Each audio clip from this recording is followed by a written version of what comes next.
Hello and welcome to the 19th installment of Liverpool vs. Everybody. Um, Last game of the season, final. Didn't go the way that any of us wanted.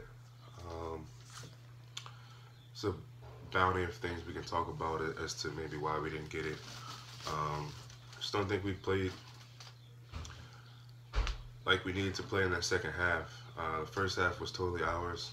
We didn't capitalize on a lot of opportunities that we had. And say what you will about the calls, that was a part of the game. It's hard for me to really, say that was the reason why we lost. I think Sevilla just dominated us in the second. I don't think they definitely dominated us in the second half, and those are the reasons why you can't leave a game like that in the hands of the ref. Sure, if we would have got those penalties, maybe we could have got some goals, could have been closer, but got to take advantage of opportunities that you get. Sevilla's they're a strong club, and I think they're better than most of us meaning fans, players, maybe even thought that they were or could have imagined that they would be. So, yeah, poor performance. Gutted. It hurts, but hopefully it's a blessing in disguise.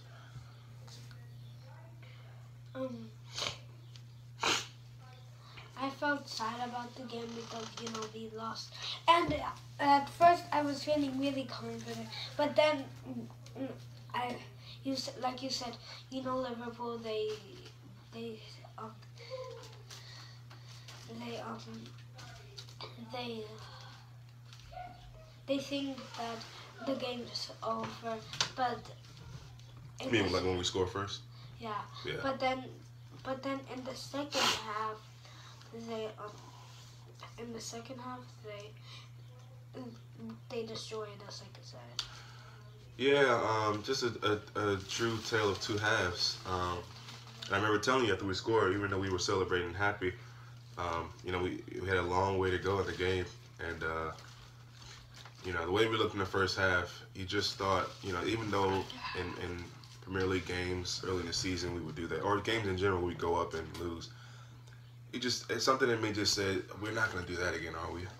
And that's what happened. So, it hurts, no question. Any final you lose, it hurts. We had two finals, which is good this season. We couldn't get over the line in both of them. So, hats off to Sevilla. And I mean, they really showed why they have been winning it so much. They've been dominating this competition for the last 3 years. And in that second half, they really came out and showed who they were. The fans were loud the whole game. And I was under the impression that we traveled a little stronger than the Spanish fans, but I don't know if that's accurate. But I think after that when they scored so quickly after halftime against us, I mean, I think that did something to the obviously the fans, because I didn't hear them for the rest of the game really. I heard them again, but you didn't hear them as loud as they probably could have been if the tables were turned and the score was different. So I think that just really took us by surprise, the players, and we weren't able to bounce back. So, there's this thing that Klopp effect, I guess we can call it, or where I think a lot of fans and people thought, it was going to be another Dortmund comeback or something like that. And yeah, that would have been nice, but at some point, your luck's going to run out. I shouldn't say luck, fortune. Sometimes that's going to run out. You got to be able to, just capitalize. It's not always going to be some beautiful, amazing, magical comeback. And Sevilla showed that they were probably the strongest team that we played against in that tournament after doing pretty well against other competitions. So they're a good squad, and somehow they're able to lose players every season and gain players. I remember them talking about how in their 3 finals that they've won, they've had 3 different goalkeepers. So somehow their director of football is doing really good on that side, and keeping them relevant. Be interesting to see how they play against Barcelona. I think they had Barcelona in their Copa del Rey final. So Sevilla is one of those teams where you might not hear much about, but they're doing their thing. They finished just above us in their league. I think they're in 7th.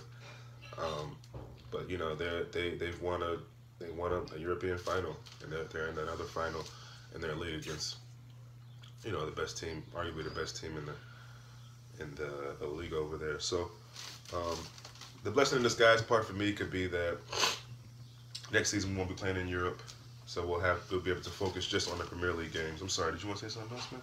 Are you good? I was really disappointed in the ref because that was like 5 handballs. Yeah. Yeah, the ref didn't have a great game. I mean, He doesn't like calling handballs. They said that. maybe he's allergic to calling handballs. I mean, it was pretty, and I mean, there was I mean, not even just the ref, the assistant refs with it. You know, it's just. But again, I can't. I personally, I'm not gonna blame that for being the reason why we lost. I think Sevilla just beat us, and again, yeah, getting those calls could have maybe. I mean, maybe we would have missed the penalties. I don't know, but they could have and probably would have helped. But at the same time, like I was telling you, you know, you can't let a ref decide a game. You gotta. In that first half, we had a chance to score at least 2 or 3 more times. There was a cross by.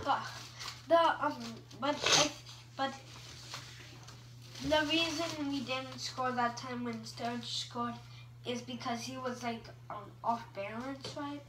Well, he was offsides. That was one that okay, he was offsides. He interfered with Lovren's shot. Okay, you know, boy, I wish we could have got that back. That could have changed some momentum. But we already had the momentum at that time, so that might have put Sevilla away. But it wasn't. It didn't go. It was offsides. But there was another 2 opportunities I think that we could have. Even the first Sturridge header.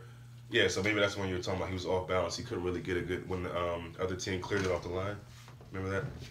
So, you know, we had our chances as usual. I mean, I feel like there are very few games this season that we didn't have, you know, a plethora of chances, and then we just didn't really capitalize on them. Or we had games like against Southampton or Aston Villa where we capitalized on a lot and probably still had other chances to capitalize on them. We don't. So that's kind of been the story, and it's turned out after losing this to be a really poor season. At the end of the day, and I think you could never really judge Klopp fully until he's got a full season with these players and bringing guys that he wants to bring in. To me, the man of the match was Kolo. I don't care what everybody else thinks. I don't care what you saw. I think he was fantastic. What's wrong? What's wrong? I thought you said in 7 Go ahead. minutes. No, I didn't say that, but go ahead. I think that we could have done better because if they didn't cheat, but like you said, I'm not gonna blame that. I hope he still keeps Sturridge because, like they said, he scored 13 goals, and I think this is his 14th. Good memory, stat check. Yeah, so no, I'm gonna come back to that. I think if I can remember what I was saying, I forget what I was talking about. But to Kolo. I thought he was a man of the match. I think even Mignolet did decent on a couple of shots where I feel one in particular in the second half that was right on, and it was Gennaro, you know, their leading scorer guy who scored the first goal at the half. And he stone cold blocked that. But there was a play where I think this same guy, Gamero, I think his name is, where he's going and it's pretty much 1-on-1. I don't know how they got that separation from us. And Kolo just runs him right down and blocks it out. So yeah, the game could have been bigger. We could have been a bigger defeat than it was if it wasn't for Kolo and Mignolet there at the end. So shout out to Kolo for real though, man. Like he's had to play more this season than I think he even thought of planning on doing. And I thought he's done a pretty good job overall, and he played well last night, I thought. So, man of the match for me. Back to your thing. Yeah, Sturridge is our leading scorer this season in all competitions, which is, I mean, just amazing. He continues to show, you know, why there's so much we're lacking when he's not there, so much missing when he's hurt, and so much feeling about whether he's going to stay or go. He's a world-class player. I mean, that shot was just ridiculous. Outside of his left foot, I mean, I mean, when he shot that, I didn't think it was going there. Let's just say that. I mean, but this guy is just class talent, man. And like my man says, hopefully we keep him. I'm not going to bash the guys that weren't good last night. Everybody saw it. I don't need to go into it. But we'll have a video kind of speaking about what players we think we should let go and keep, and what guys we think we should get from teams from the Premier League maybe, or teams abroad, other teams in Europe, whether it be Italy, La Liga, whatever. So we're gonna end this now, and we are gonna sing a song because we are Liverpool. You can keep singing. Go ahead. We are Liverpool fans, and no matter if we win, lose, or draw, we support our team. We're all hurt right now. We're gonna bounce back next season. Let's just come back next season, tear the league up, win the league, at least get to top 4 at the least. Let's try to win it. Let's have a good preseason. Yes, we are. You better believe it. We are Liverpool. Tra la la la la. We are Liverpool. Tra la la la la. We are Liverpool. Tra la la la. We're the best football team in the world. Yes, we are. You better believe it. Poetry and motion. Tra la la la. Poetry and motion.